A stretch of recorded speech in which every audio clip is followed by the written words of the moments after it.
Payday 2, it's been so successful. Why is now the right time for Payday 3? Just now we celebrated 10 years of Payday 2, right? And I think a decade is enough time for the community to wait for the sequel. But also I think the stars aligned kind of for us, because we've been working a lot on different things, Payday 2 post-launch content, making over 200 updates for that, adding more than 20 heisters, 88 heists, hundreds of guns and so on. But I feel we've done our take on that, there is nothing else really to add. So now it's time to move it to the modern age really, and we're doing that with Payday 3, bringing the game into the Unreal Engine 4. And in the post-launch, we're looking to make it into Unreal Engine 5. So yeah, I think the time is right, The community, they're some of the most active on the internet. They're really passionate about Payday. I was just wondering, are there any new mechanics or aspects of the game that came about purely because of the feedback from the community that maybe you otherwise wouldn't have felt the need to implement? I would say the community's feedback has touched all aspects of the game. I think Payday 2 had a great skill system featuring, 5 different skill trees, including perk decks. But feedback from the community over time has been in such a way that we've decided to make a complete revamp of that, 100 new skills for players to play around with. Same goes for feedback on how the stealth works in Payday 2, right? So we've evolved that system for Payday 3, and I think it's much more intuitive. When you, for example, are spotted by a guard, it doesn't straight go to assault. There's a search phase. And when shit actually hits the fan, you will have first responders arriving to the scene. You will have something called the negotiation phase, where you'll be able to trade hostages. Stuff like this, making civilians hostages more of a resource than they were in Payday 2. So yeah, a lot of small improvements all across the board really. A lot thanks to the community's feedback over time. And as we've already discussed, Payday 2 was around for 10 years. I mean, it's not unrealistic to assume that Payday 3 might be on the PlayStation 6 and the Xbox Series or whatever in the time will tell. I mean, we've agreed with our partner Deep Silver that we're gonna at least continue for 18 months post-launch. So already we're looking at the post-launch of it all, right? And I think that's one of the big differences between Payday 2 and Payday 3.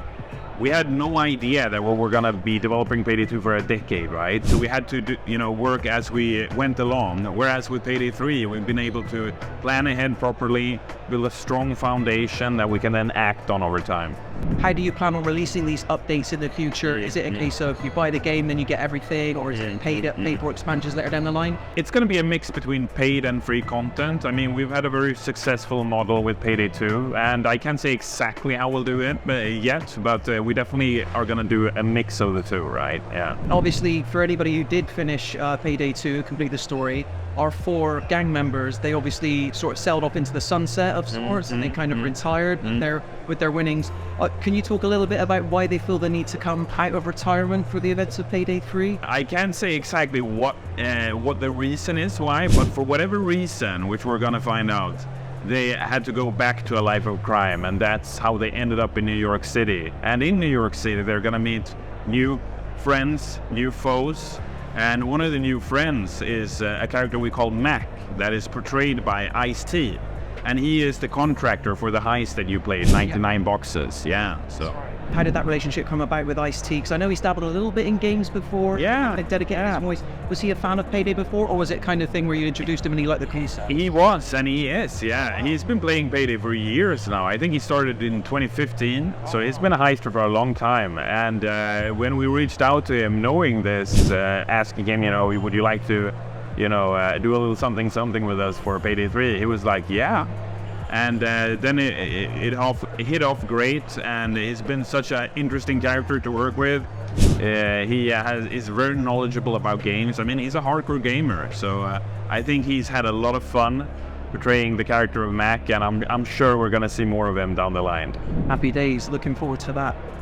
So obviously I got to play a heist called 99 Boxes, which took place in like a warehouse facility. Yeah. As I understand it, there was another heist available for in closed beta, open beta? Yeah. No Rest for the Wicked. Yeah, the branch bank, yeah. And also during the previews, we had the art gallery, so those are 3 of the 8 heists we've announced so far. That are coming at launch, should they? At launch, yeah. Okay, cool. So sort of, when you look at the sort of the heists that were popular in Payday 2 and the sort of heist you want to design for the start of Payday 3, is it a case of sizing up those classic heist locations and then providing your own spin on it, or are there other factors? Because obviously, no rest for the wicked, it's a branch bank. You've got a bank in there at some point. But what's it like to sort of generate that initial playlist that people are going to jump into? That's exactly what it is about initially, right? Making sure that you have like the original types of heists available at launch. And then down the line, we can start experimenting, and really start exploring New York.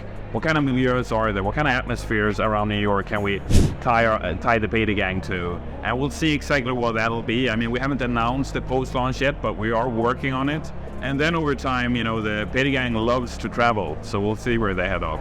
Tease there, watch this space. So we're launching in Unreal Engine 4, moving to Unreal Engine 5. Yeah. That sounds quite ambitious because as we've seen from some of the tech demos, there's a stark difference. Yeah. Is that always the case that you've got to sort of build the game twice? It's a great question. Not really, but you are right that it definitely requires a lot of work, and that's why we decided against doing it during development, because we wanted to make sure that the core experience is there. We needed that development time to make sure that the game is as great as possible at launch. And then during the post-launch, as we're adding other content, we're looking to add the engine switch really to Unreal Engine 5, And then final question from me. Have you and the team considered putting in a button for lying on the floor, shooting your gun up in the air and going, ah? Is that something that's coming?